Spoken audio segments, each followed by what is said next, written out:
আজকের সংক্ষিপ্ত খুতবাতে আমি আপনাদের সাথে খুবই গুরুত্বপূর্ণ আর বারংবার আলোচিত একটি বিষয় নিয়ে কথা বলতে চাই। বিষয়টি আল্লাহর কিতাব আর নবী সাল্লাল্লাহু আলাইহি সাল্লামের সুন্নাতেও বারবার আলোচিত হয়েছে। সেই বিষয়টি হলো অনুশোচনা, ক্ষমা প্রার্থনা করা, আল্লাহর কাছে ফিরে যাওয়া। আরবি শব্দটি হলো তাওবা। কোরআনে বহু বহু স্থানে এর উল্লেখ আছে, কিন্তু আমি মূলত একটি স্বীকারোক্তি দিয়ে শুরু করতে চাই। সেটি হলো পৃথিবীর কোনো মানুষই কিন্তু তাওবার ঊর্ধ্বে নয়। আমাদের কেউই নয়, আমাদের কেউই এমন অবস্থানে নেই যে আমাদের আল্লাহর কাছে ক্ষমা চাইবার বা তার কাছে আমাদের কমতির জন্য ফিরে যাবার প্রয়োজন নেই। যেখানে রাসূলুল্লাহ সাল্লাল্লাহু আলাইহি সাল্লাম আমাদের বলেছেন যে তিনি নিজে স্বয়ং আল্লাহর নিকট ইস্তেগফার করেন, তিনি আল্লাহর কাছে প্রতিটি দিন ৭০ বার বা তারও বেশি ক্ষমা প্রার্থনা করেন। তাহলে কিন্তু এমন চিন্তা করার কোনোই সুযোগ নেই যে আমরা আল্লাহর কাছে ক্ষমা চাওয়ার ঊর্ধ্বে উঠে গেছি। এখন বিষয় হলো, অনেকে ভাবতে পারেন যে আল্লাহ রসুল সাল্লাল্লাহু আলাইহি সাল্লাম কেনই বা ক্ষমা প্রার্থনা করবেন? কারণ ক্ষমা তো চাওয়া হয় যখন আপনি কোনো খারাপ কাজ করেন। কেনই বা তবে ইব্রাহিম আলাইহিস সালাম বলবেন ওয়াতুব আলাইনা? তিনি মাত্রই আল্লাহর ঘর নির্মাণ করলেন, আল্লাহ তাকে বিশ্ব মানবতার ইমাম ঘোষণা দিলেন, মূলত তাকে গ্র্যাজুয়েট করে দিলেন, আর তার দুয়াতে এলো ওয়াতুব আলাইনা, আমাদের তওবা কবুল করুন। কিসের জন্য তিনি তওবা করছেন? এটা কিন্তু খুবই গুরুত্বপূর্ণ প্রশ্ন। এটা আসলে স্বীকারোক্তি বড় বড় নবীদের আলাইহিমুসসালাতু ওয়াসসালাম, আমাদের নবী সাল্লাল্লাহু আলাইহি সাল্লাম সহ, যে আমাদের অনেক ভুল ত্রুটি আছে যেগুলো সম্পর্কে আমরা জানি যে কেবল ভুল করেছি, আর অনেক ভুলও আছে যেগুলো সম্পর্কে আমাদের কোনো জ্ঞানই নেই। আল্লাহ আমাকে আপনাকে আমাদের নিজেদের চাইতেও ভালো করে জানেন। এমনকি আমি আপনি যেই ভালো কাজগুলো করি সেখানেও ত্রুটি থাকে। আমি জানি না আমার কাজ ঠিকঠাক মতো হয়েছে কিনা, কিন্তু আমরা সবাই আর কিছুক্ষণের মধ্যে দাঁড়িয়ে যাব, সবাই সালাত আদায় করব, আর সালাতের শেষে আমরা মনে করতে পারি যে আমরা হয়তো আমাদের উদ্দেশ্য পূরণ করতে পেরেছি, সালাতুল জুমায় সালাতের যে অধিকার তা আদায় করেছি। কিন্তু আমাদের প্রত্যেকের হিসেব খাতায় ফেরেশতা কি লিখছেন সেটা আমরা জানি না। আমরা জানি না এই সালাতে আমরা কত নম্বর পেয়েছি, কতটুকু খুশিও ছিল তাতে, কতটুকু মনোযোগ আমরা দিয়েছি, কতটুকু ইখলাস ছিল সালাতে, দুপুরের খাবার নিয়ে কতটুকু চিন্তা করেছি, কিংবা অফিসের প্রজেক্ট আর অন্য জিনিস নিয়ে। তাই বাহ্যত দেখে মনে হচ্ছে আমরা সবাই সালাত পড়েছি, সবাই একই দিকে ফিরে, সবাই কাতারবদ্ধ হয়ে দাঁড়িয়েছি, সালাতের শর্তগুলো পালন করেছি আমরা। কিন্তু ভেতরে সেই সালাতের গুণমানটাও লেখা হচ্ছে, শুধু পরিমাণটাই নয়, ঠিক? আর আমরা জানি না সেটার অবস্থা কি। তাই আমরা যে ভুলগুলো সম্পর্কে জানি সেগুলোর সাথে সাথে যেগুলো সম্পর্কে জানি না সেগুলোর জন্য আল্লাহর কাছে ক্ষমা চাই। দুটোর সম্মিলিত অবস্থাই হলো এটা।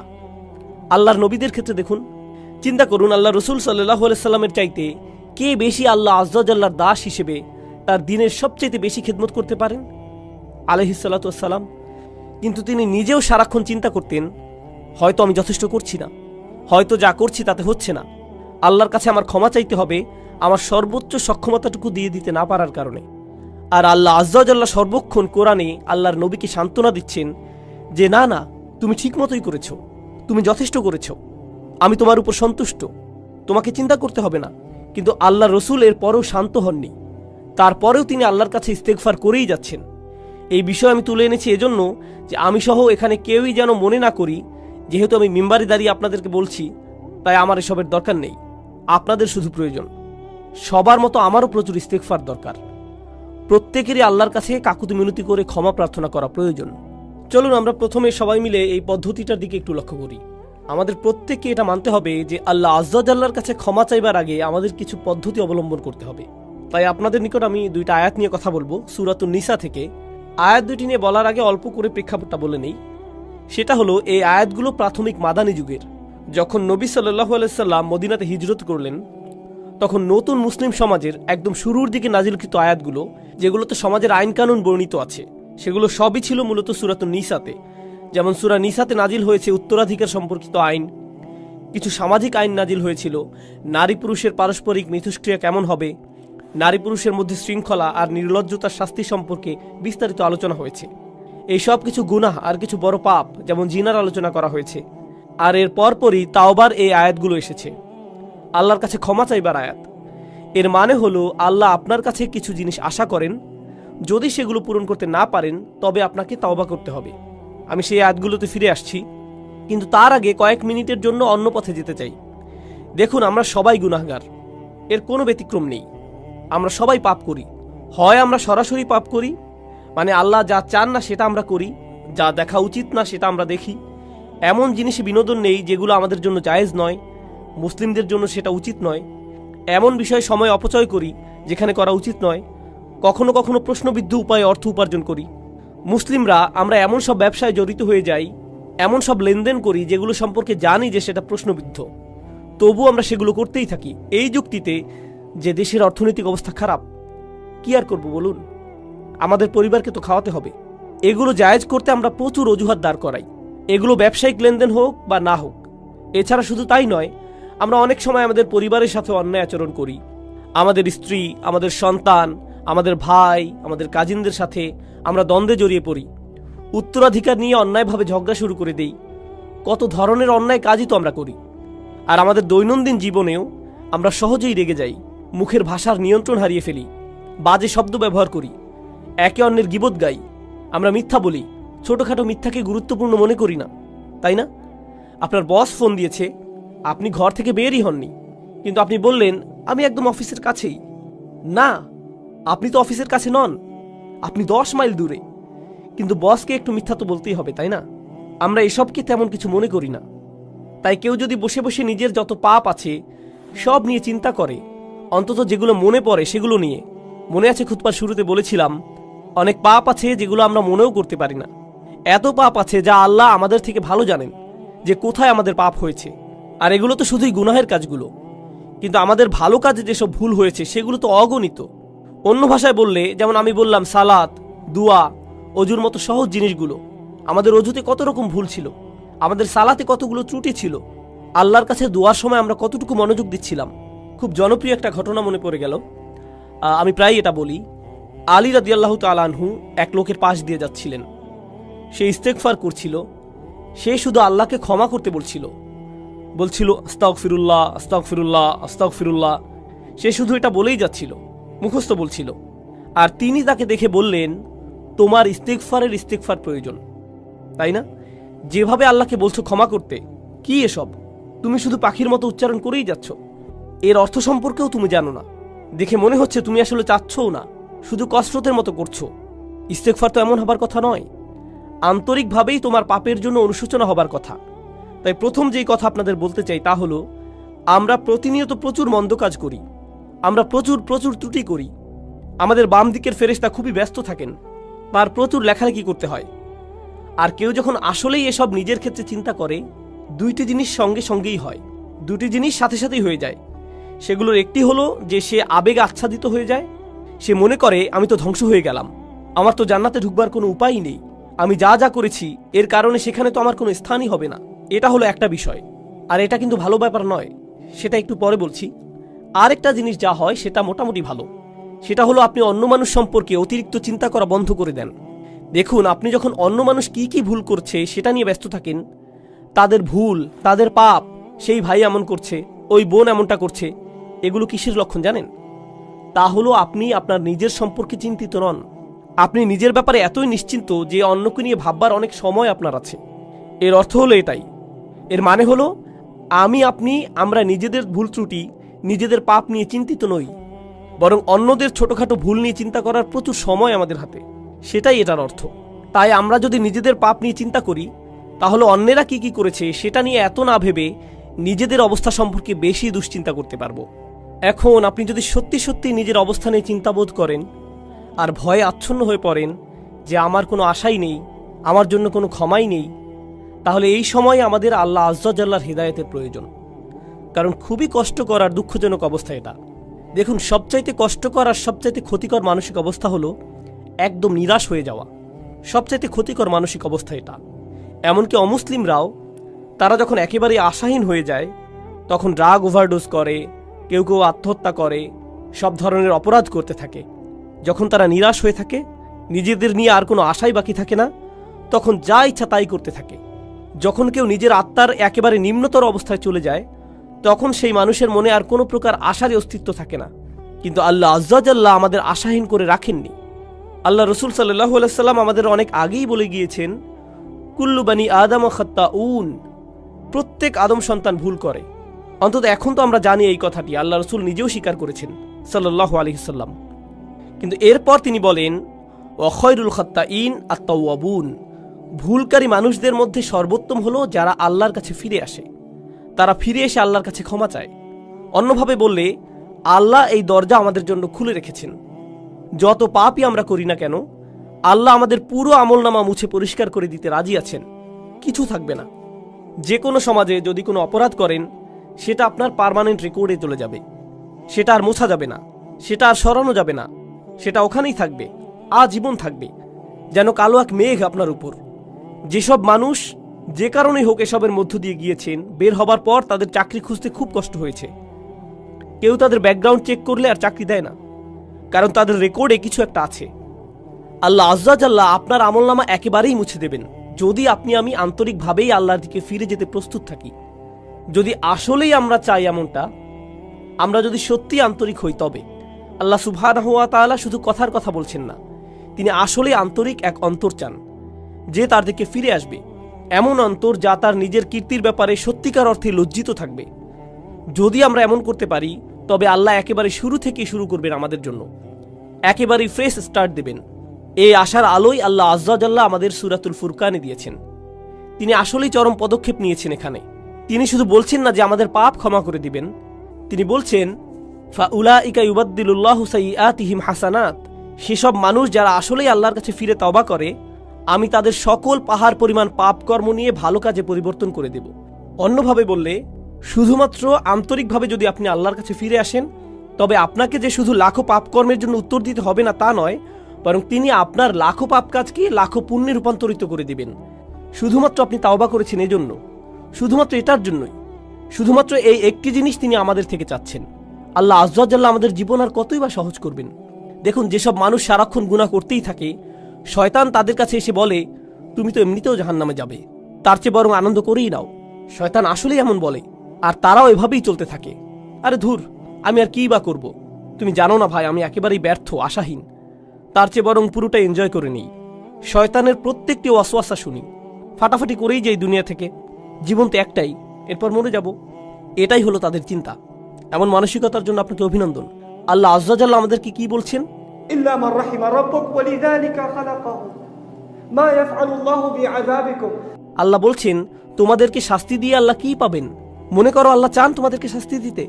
আল্লাহ আমাদের কোরআনে এই প্রশ্ন করছেন যে আমাদেরকে শাস্তি দিয়ে তার কি লাভ হবে? এজন্য তো তিনি তোমাদের বানাননি, এজন্য তো তিনি তোমাদের সৃষ্টি করেননি। আরেক স্থানে আল্লাহ বলছেন, শুধুমাত্র তাদের ক্ষমা করে দেবার জন্যই তিনি তাদের সৃষ্টি করেছেন। অর্থাৎ তাদের তিনি সৃষ্টি করেছেন তাদের প্রতি করুণা করার জন্যই। তিনি আমাদের সৃষ্টি করেছেন যেন আমরা তার করুণা অর্জন করতে পারি।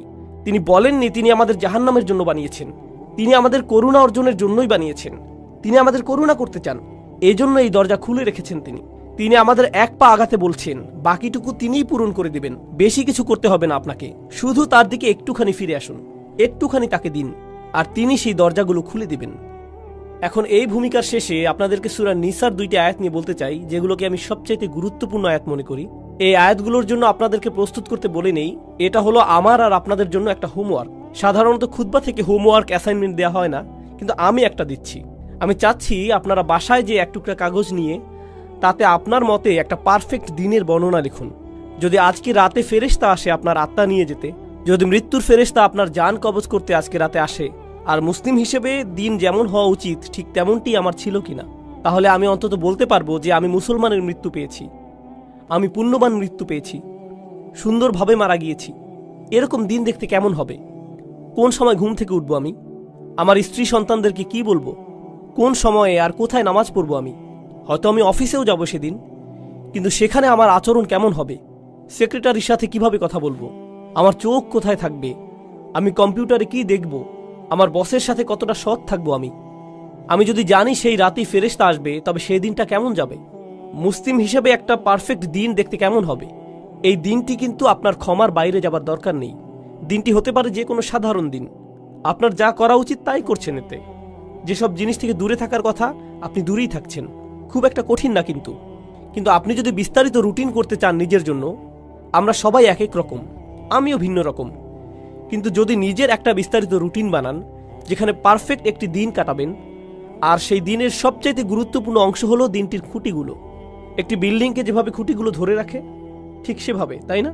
ঠিক তেমনি আমাদের দিনকে ধরে রাখে 5টি খুঁটি, 5টি সালাওয়াত, 5টি নামাজ। তো আপনার রুটিনের সেই অংশটি যেন ঠিক থাকে, খেয়াল রাখবেন এটা যেন থাকে। এর মাঝে কি করেন? এগুলোর মধ্যখানে কি করেন?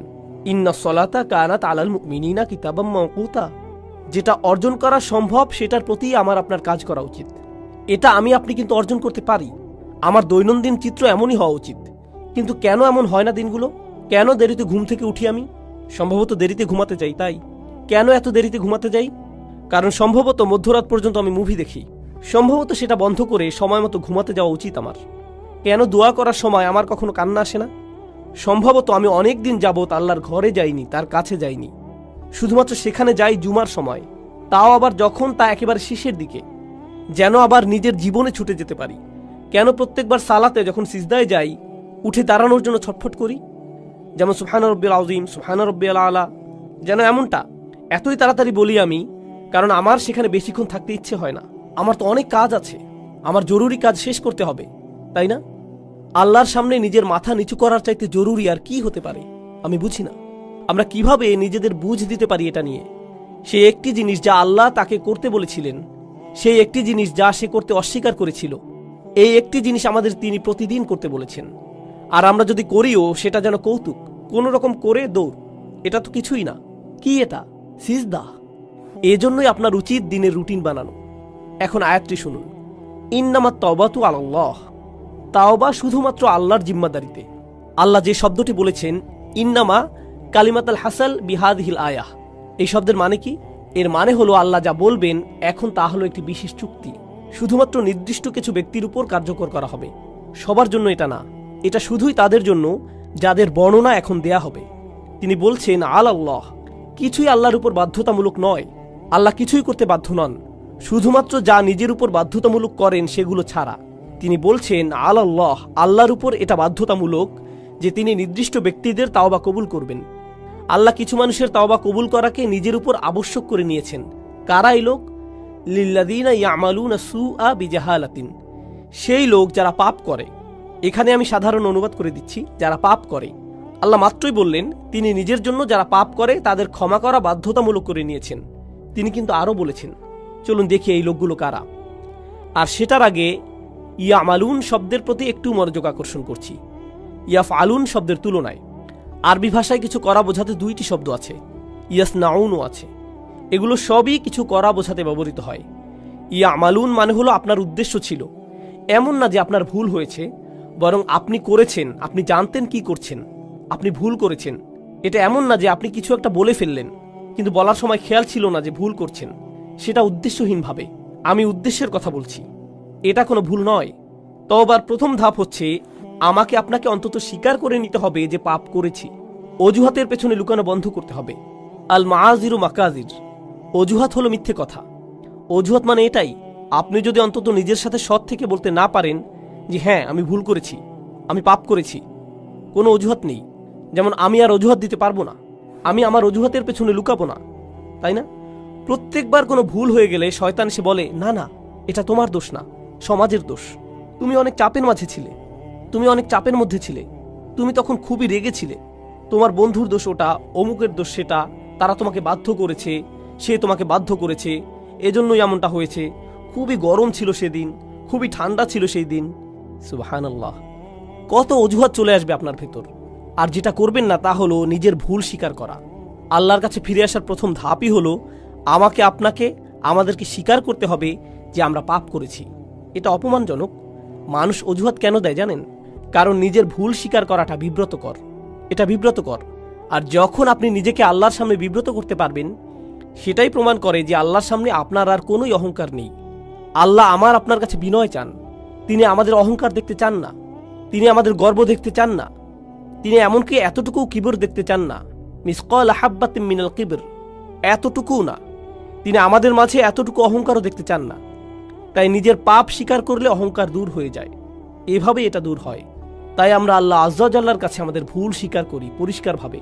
আর যখন তা করি আল্লাহ বলেন বিজাহালাতিন, তিনি বলেননি ইয়ামালুনা সুআ, তিনি বলেছেন বিজাহালাতিন। তো এখন সু শব্দের প্রতি লক্ষ্য করুন। পাপ বোঝাতে যেই শব্দ ব্যবহার করলেন, আরবিতে জাম্ব আছে, জানাহ আছে, পাপের জন্য আরো কত শব্দই তো আছে। সু আসে সাউআ থেকে। সাউআ মানে হচ্ছে লাশ। কেউই মৃত শরীর বা লাশের দিকে তাকাতে পছন্দ করে না। যেমন ধরুন হাইওয়েতে কোনো প্রাণীর লাশ পড়ে আছে কিংবা মানুষের লাশ, বিষয়টা ডিস্টার্বিং, কুৎসিত একটা জিনিস, দেখতে চাওয়ার মতো জিনিস না এটা। আল্লাহ আজ্জাল্লাহ পাপকে সেই কুৎসিতের সাথে তুলনা করেছেন। এটাই করেছেন তিনি। এটা দুর্গন্ধযুক্ত, দেখতেও বিশ্রী, পচা গলা। এটাই হলো সু শব্দের উৎস। সাইয়াত এই শব্দ থেকেই উদ্গত। তো আপনি বিশ্রী কিছু একটা করেছেন, স্বীকার করুন। এরপর আল্লাহ কারণ দিচ্ছেন বিজাহালাতিন, লোকটি এই পাপ করেছে কারণ সে অতিরিক্ত আবেগে আচ্ছন্ন ছিল। জাহালা শব্দটি আরবি ভাষা আর কোরআনেও গুরুত্বপূর্ণ একটি শব্দ। এর অর্থ হচ্ছে আবেগে আচ্ছন্ন হয়ে যাওয়া। আপনি খুব রেগে মেগে এমন কিছু করে বসলেন যেটা করা উচিত না। প্রলুব্ধ হয়ে এমন কিছু করলেন যা করা উচিত ছিল না। প্রচণ্ড লোভে পড়ে এমন কিছু করেছেন যেটা উচিত নয়। প্রচণ্ড উত্তেজিত হয়ে এমন কিছু করেছেন যা উচিত নয়। এরকম সময়ই মানুষ যা উচিত নয় তা করে বসে। যখন তারা উত্তেজিত হয়ে যায়, কোনো আবেগে আচ্ছন্ন হয়ে যায়, সেই আবেগটি ভয়, ক্রোধ, লোভ, হিংসা, লালসা, প্রলোভন যাই হোক না কেন, তারা এই আবেগে তাড়িত হয়ে মন্দ কিছু করে ফেলে। আল্লাহ বলছেন, হ্যাঁ, সেই আবেগ সেখানে ছিল আর লোকটি আসলেই পাপ করেছে। সুম্মা ইয়াতুবুনা মিন করিব, আর সাথে সাথেই তারা আল্লাহর কাছে ফিরে বলে, ইয়া আল্লাহ, আমি করে ফেলেছি, আমি জানি আমি করে ফেলেছি, আমি একটা মানুষ, আমি জানি আমি পারফেক্ট দিন শুরু করেছিলাম আর সেই পারফেক্ট দিনটি সুন্দর করার চেষ্টাও করেছিলাম, কিন্তু পথিমধ্যে এই ভুলটি করে ফেলেছি, আবেগে আচ্ছন্ন হয়ে এই পাপটি করে ফেলেছি। এখন আপনার দিকে ফিরে এসে ওয়াদা করছি এমন কাজ আর কখনো করব না। ইয়া আল্লাহ, যা করেছি এজন্য আমি লজ্জিত। এখন আপনি আল্লাহ আজ্জাল্লাহর সাথে কথা বলছেন। এই কথোপকথন আরবিতেই হতে হবে এমন কোনো কথা নেই, কিন্তু আপনি নিজের ভাষাতে এই কথা বলতে পারেন। আল্লাহ আজ্জাল্লাহ সকল ভাষার শিক্ষক। আমি আপনি আল্লাহর কাছে ফিরে এসে যা যা ভুল আগে করেছি তা স্বীকার করব। ফাউলাইকা ইয়াতুবুল্লাহু আলাইহিম, তারাই সেই সব লোক যাদের তাওবা আল্লাহ কবুল করেন। তারাই সেই সব মানুষ যাদের জন্য তিনি দরজা খুলে দিতে চান। সেই দরজাটি আপনার জন্য বন্ধ না। আপনি আশা ভরসার অতীতে চলে যাননি। আর পরের আয়াতে যাবার আগে আমি আরেকটি ব্যাপার যোগ করতে চাই, সেটা পুরো বিষয় সম্পূর্ণ করবে। সেই আয়াতটি ছাড়া বিষয় পূর্ণ হবে না। খুবই গুরুত্বপূর্ণ। তা হলো, অন্যেরা যেভাবে আপনাকে দেখে আপনি নিজেকে সেভাবে ভাববেন না। নিজেকে অন্যদের মতো করে বিচার করবেন না। অন্যেরা ভাবতে পারে আপনি অনেক অসাধারণ, সেটাই আপনাকে অসাধারণ করবে না, এমন নাও হতে পারে। মানুষ আবু বকর সিদ্দিক রাদিয়াল্লাহু আনহুর কাছে এসে বলতো, আপনি খুবই ভালো। তিনি শুনে বলতেন, আল্লাহুম্মা আতিনি বিমা ইয়াকুলুন ওয়ালা তুআখিযনি বিমা লা ইয়ালামুন। তিনি বলতেন, ইয়া আল্লাহ, তারা যা সত্য মনে করে সেটা আমাকে দিন, আর তাদের যেটার জ্ঞান নেই সেটার কারণে আমাকে পাকড়াও করবেন না। তাদের কোনোই জ্ঞান নেই, তিনি নিজেই জানতেন। অন্যেরা তার সম্পর্কে কি বলে সেটাতে তিনি অভিভূত হতেন না। একই সাথে অন্যেরা আপনার সম্পর্কে যেই খারাপ কথা বলে সেটা দিয়েও নিজের বিচার করবেন না। আপনি খুব খারাপ, আপনি দুর্নীতিগ্রস্ত, আপনি মুনাফিক, আপনি মিথ্যুক, আপনি ভণ্ড, আপনি অভদ্র, আপনি জাহান্নামে যাবেন, ইত্যাদি ইত্যাদি ইত্যাদি ইত্যাদি। এগুলোর কোনোই অর্থ নেই। মানুষ আপনাকে চেনে না, আল্লাহ জানেন। মানুষ যদি বলে আপনি কোনো কাজের না, আপনাকে দিয়ে কিছুই হবে না, ইত্যাদি ইত্যাদি, এর মানে এই নয় যে আল্লাহ আপনার সম্পর্কে সেটাই ঠিক করেছেন। ঠিক যেভাবে মানুষের প্রশংসা আপনাকে ভালো মানুষ বানায় না, তেমনি মানুষের নিন্দাও আপনাকে মন্দ লোক বানিয়ে দেয় না। সেটার সিদ্ধান্ত শুধু আল্লাহরই কাছে, আর কারো নয়। সেটা শুধু আপনার আর আল্লাহর মধ্যেই। আপনার সম্পর্কে মানুষের মন্তব্য যেন আল্লাহর সাথে সম্পর্ক নষ্ট না করে দেয়। তারা আল্লাহর কাছ থেকে তথ্য নিয়ে আপনার ব্যাপারে মন্তব্য করেনি, তাদের সেই তথ্য নেই, শুধু তার কাছেই আছে। তিনি বলছেন, শুধু এই লোকগুলোর তওবাই আমি কবুল করব। আল্লাহ আমাদের সবাইকে তাদের অন্তর্ভুক্ত করুন। এর পরের আয়াতে বলছেন, এই লোকগুলো থেকে আমি তওবা কবুল করব না। পরিষ্কার করে বলছি, আমি চাই তোমরা তওবাকারীদের মধ্যে অন্তর্ভুক্ত হও। এই লোকগুলোকে আমি গ্রহণ করব, কিন্তু এদেরকে আমি গ্রহণ করব না। লাইসাতুত তাওবাতু লিল্লাযীনা ইয়ামালুনা সাইয়্যাত, যারা পাপ করতে থাকে একের পর এক একের পর এক। আগের আয়াতে শব্দটি ছিল সু, মুফরাদ, এক বচন। এখন আমরা পাচ্ছি সাইয়্যাত, বহু বচন। এর মানে হচ্ছে সে বারবার গুনাহ করে আর বলে, আরে আস্তাগফিরুল্লাহ, করা উচিত ছিল না, কিন্তু কালকে আবার করব, এরপর আবার আস্তাগফিরুল্লাহ বলবো, সমস্যা নেই। তারা নিজেদের পাপের প্রতি আসক্ত না, বারবার বারবার তারা করতেই থাকে না। নিজেদের বলে না তাওবার দরজা তো খোলাই আছে, আমি আরেকটু মজা করে নিতে পারি। এটা আসলে হলো খ্রিস্টান মানসিকতা। আমি রবিবার যে ক্ষমা চেয়ে নেব, পুরো সপ্তাহ পার্টি করে নেই, তাই না? এরপর রবিবার আবার যে খাতা পরিষ্কার করে আসব। এভাবে আমাদের দিন চলে না। আল্লাহ নিশ্চিত করেছেন যেন আমরা তার দিন নিয়ে এভাবে খেলা না করি। তাই তিনি বলছেন, যেসব মানুষ বারবার গুনাহ করে, বারবার ফিরে যায়, এই চিন্তা করে যে ক্ষমা চাইবে আর সব ঠিক হয়ে যাবে, এমনটা গ্রহণযোগ্য নয়। এভাবে আল্লাহ আজ্জা জাল্লার সাথে খেলা করা যাবে না। ওয়ালাইসাতিত তাওবাতু লিল্লাযীনা ইয়ামালুনা আস-সাইয়্যাত হাত্তা ইযা হাদারা আহাদুহুমুল মাউত। অবশেষে তাদের কারো মৃত্যু চলে আসে।